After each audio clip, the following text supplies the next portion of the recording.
Video viral yang sedang ramai diperbincangkan ini menunjukkan sebuah insiden. Dalam cuplikan tersebut, terlihat beberapa pemuda menggeber-geber motor RX King mereka yang suaranya sangat bising.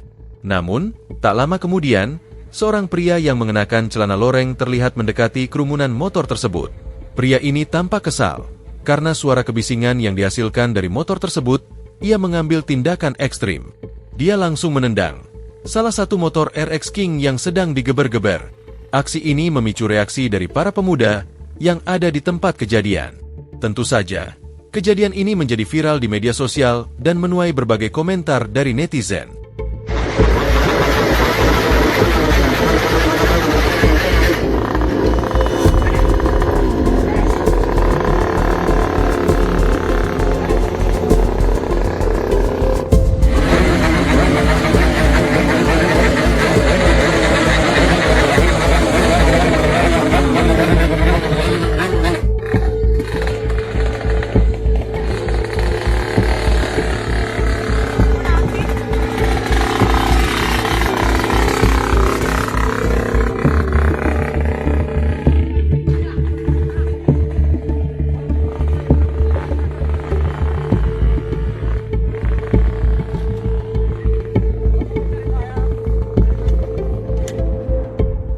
Download Tribun X sekarang, menghadirkan lokal menjadi Indonesia.